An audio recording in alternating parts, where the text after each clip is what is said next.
पहला पाठ रोमियो अध्याय 10 पद संख्या 9 से 18 तक।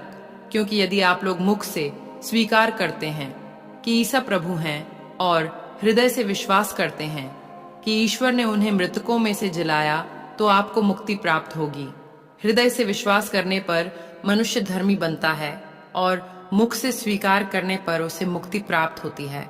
धर्म ग्रंथ कहता है, जो उस पर विश्वास करता है उसे लज्जित नहीं होना पड़ेगा।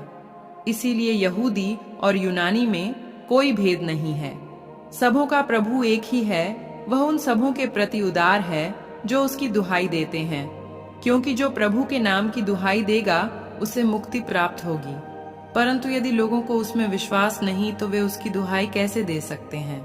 यदि उन्होंने उसके विषय में कभी सुना नहीं, तो उसमें विश्वास कैसे कर सकते हैं? यदि कोई प्रचारक न हो, तो वे उसके विषय में कैसे सुन सकते हैं? और यदि वह भेजा नहीं जाए, तो कोई प्रचारक कैसे बन सकता है?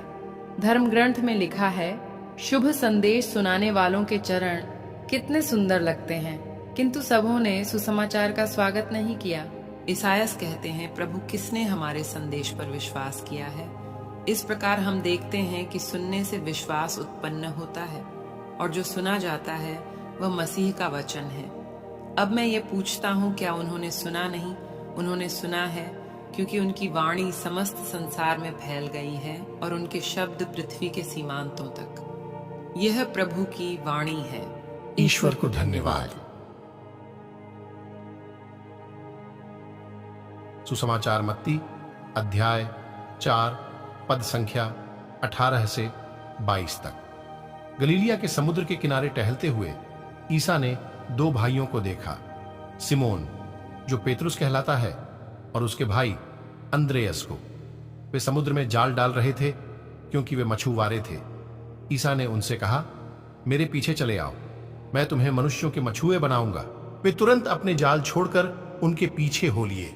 वहां से आगे बढ़ने पर ईसा ने और 2 भाइयों को देखा, जेबेदी के पुत्र याकूब और उसके भाई योहन को।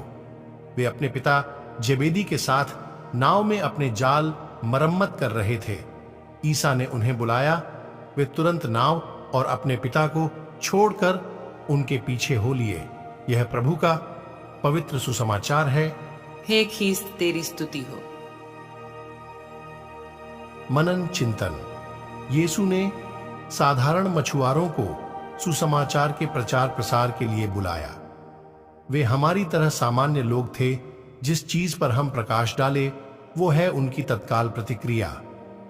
यीशु के बुलावे को सुनकर पेतरुस, अंद्रियस, याकूब और योहन उनके पीछे हो लिए। क्या मैं दैनिक प्रार्थनाओं में यीशु के बुलावे को सुनता हूं या नहीं? वे साधारण मछुए सुसमाचार के प्रचार का कार्य प्रारंभ करते हैं। इसका मतलब है कि प्रभावी अनुयायी बनने के लिए विश्वास के बारे में औपचारिक शिक्षा की जरूरत नहीं है। बस हमारा समर्पण और अनुसरण हमें अच्छा शिष्य बनने में मददगार होगा। आइए हम यीशु के इस आह्वान के प्रति सचेत और संवेदनशील बने। आइए तब हम आज के वचन पर मनन चिंतन करें। आज के वचन को सुनने वाले सभी विश्वासी भाई बहनों को परमेश्वर आशीष प्रदान करे। आमीन।